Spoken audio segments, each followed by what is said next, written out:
Hey guys, Drifter here. Welcome to Ghost in Depth. In today's episode, we're going to be talking about the IED Nerf, VEPR Buff, Bizon Nerf, CBJ-MS Nerf, new game modes, killstreak nerfs, rebalances, tons and tons of things were added to Call of Duty Ghosts in that 2.5 gigabyte update. I was going to do this yesterday, but there was so much I actually missed my upload schedule, so I'm going to try to get it all in one episode today. The gameplay that you're going to get to see is me using the Vepr on Strike Zone with that beautiful Spectrum camo, and the Vepr is actually a very good gun now for a particular reason that we'll talk about later. But let's start off with the IED Nerf. Thank goodness in heaven, hallelujah, the IED has been nerfed again. It was nerfed previously to give it a sort of single directional blast where if you jumped and it was on the ground you could jump over the blast, or if it was on the ceiling and you ducked, you could duck under the blast. The problem with this is that not everybody was playing with fancy headsets or surround sound. On a normal stereo speaker, it's often very difficult to determine the vertical direction of something that's beeping, so people just guessed and jumped. They didn't duck quite as much, and that led to a lot of people jumping or ducking into the IEDs, and it was kind of counterproductive. So Infinity Ward nerfed it where you now get the damage reduction from jumping or ducking always, regardless of the direction the IED is in. So as long as you hear an IED and you jump, or you hear an IED and you duck, you're always going to get this damage reduction. For me, I recommend jumping. It's fast. You can do it on the go. You can jump over the whole thing, and I don't know, I always just jump. I'm a jumpy guy. I'm not really a ducky, crouchy kind of guy.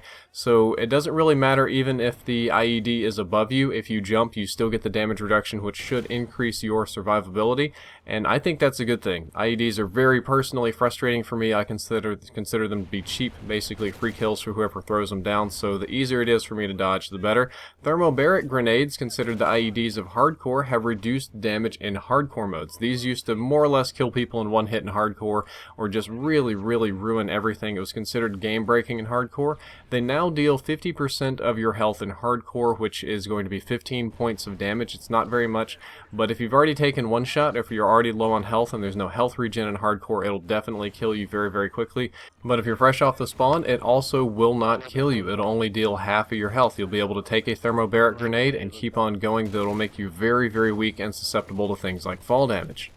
My last in-depth video was about the Bizon Nerf, and I have to apologize to you. I goofed up the data a little bit. I got it from ProBatty, who's one of the more respected people in this community, along with Marvel 4, the people that do the gun research and break the code and that sort of stuff. And he handed me some data that he got really fast so that I could do an in-depth episode really fast and get the data out there. Unfortunately, we both did it too fast with not enough testing, so there were errors in that episode. The headshot multiplier was reduced from 1.5x to 1.3x, and I said that you would be getting less of those one body and one headshot insta-melts. Unfortunately, that's not true. The headshot multiplier was reduced to a point where you can no longer get the two-shot kills with one being to the body and one being to the head. That just does not happen. You now must have two headshots in a row to kill with the Bizon. There's no shoot them in the neck and it'll bounce up to the head and they die. You have to get two consistent headshots, which I guess that's going to really reduce the melt potential on the Bizon. I also screwed up by saying that the Bizon was buffed and that the sprint out time was reduced. That was unfortunately incorrect. Again, ProBatty read the code wrong, because they're side by side, one by the other, and he read it wrong. Unfortunately, it was the sprint end time that was reduced, so that you can sprint and get away from things faster, not necessarily that you recover from sprinting and hip fire faster. So that's wrong, and I apologize about that, but that one was reduced. It wasn't much of a buff anyway, and the recoil was slightly increased. This is one that we both missed. We had no idea to look for the recoil being increased, which makes it very interesting. It was a very slight change. I'm going to show you the two graphs here, and you're probably not going to notice the difference. That's one of the things that ProBatty's known for, is making the recoil prots, the same ones that are on Simthic, that are on Den Kirsten, that we all use.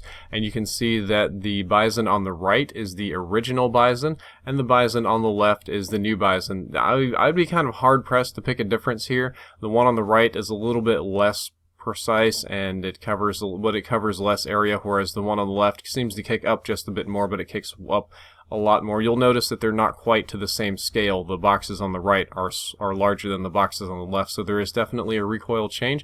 And if you're interested in hitting up ProBatty about anything game statistic wise, code wise, or anything like that, his Twitter is just @ProBatty, and it's down there in the description first, the link, so you can go and quiz him about all these sort of Call of Duty questions, because he's more up to date on the coding than I am.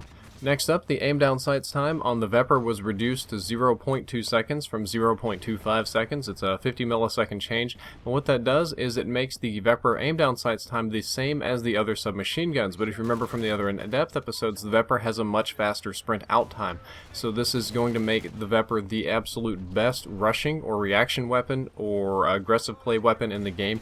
You can go from full sprinting to shooting faster than any other weapon that I'm aware of, which makes this a very, very dangerous weapon now, perhaps even viable for competitive if you just absolutely have to have that fast reaction. And it's got decent range too. It's got a decent 3-shot kill range, so it competes with the other weapons very, very strongly. Now I think the Vepr is a good gun and could definitely be used in competitive play because of this, because some people like that really fast-paced sprint to aim down sights really, really fast, and that it's awesome at that. Unfortunately, the CBJ-MS got its range reduced or nerfed by 15%. I don't really know why. Even with the buff, the CBJ was not a very viable weapon. Not very many people were using it, but the range is now reduced by 15%. I guess I'm chunking this one back into the garbage pail. I won't be using it. If you don't remember the in-depth about how OP the support squad mate was and about how annoying he could be, he got nerfed recently. The support squad mate accuracy and rate of fire were reduced, so now they're going to miss you more often and they're going to shoot slower, and instead of carrying a P226 they carry an MP443 Grok, which has the lowest 2-shot kill range and the least damage over range.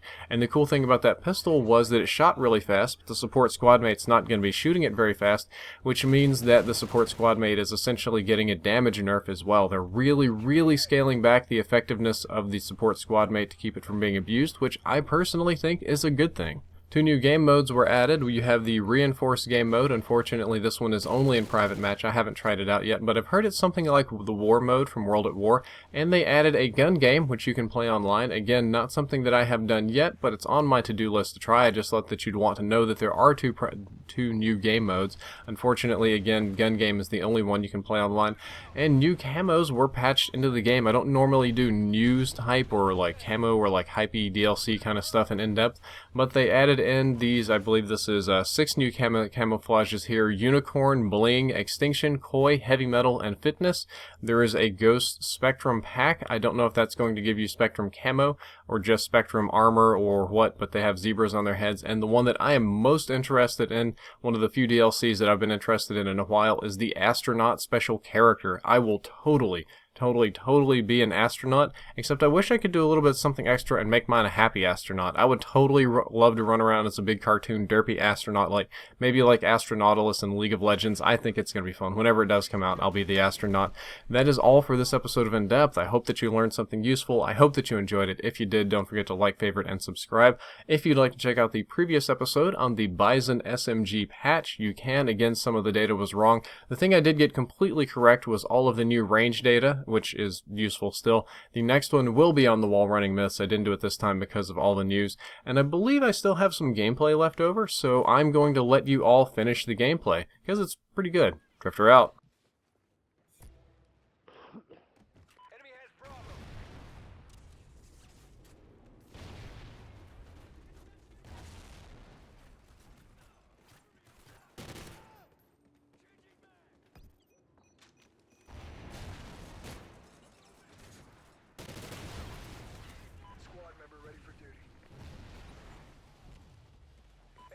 Camos spotted. Friendly Trinity rocket inbound. Securing A. Alpha secure.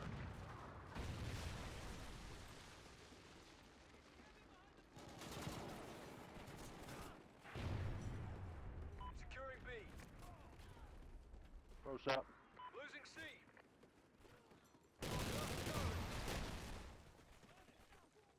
Friendly chopper inbound. Charlie secure. Losing Alpha.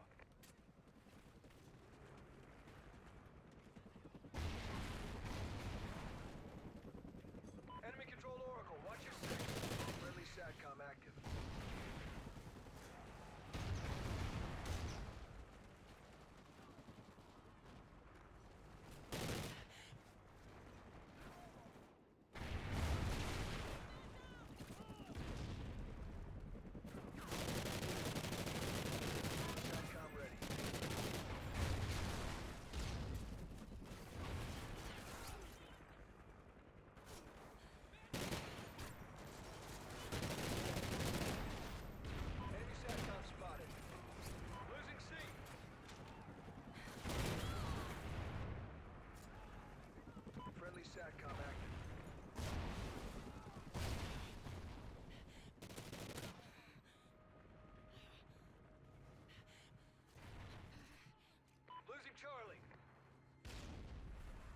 care package incoming.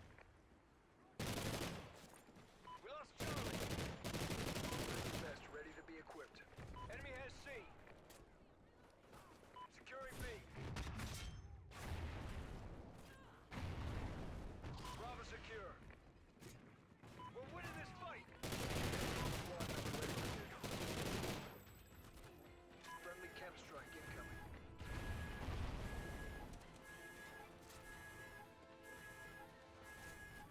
Enemy SATCOM spotted.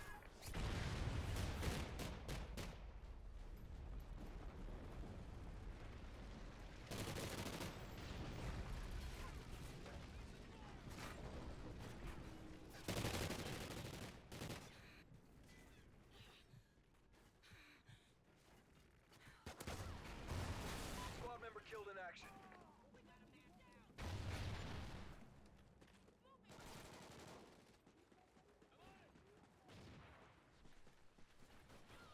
Securing Charlie.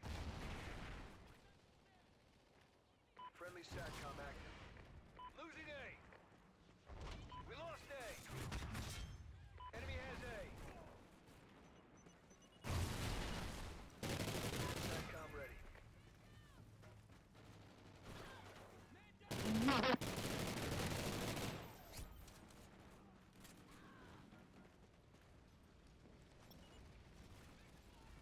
SATCOM uplink enabled.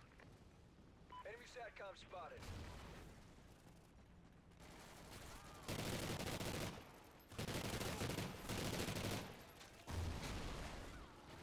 Damn, took that kind of fucking way. Nice work, Ghosts. Well done. 16 caps? God damn.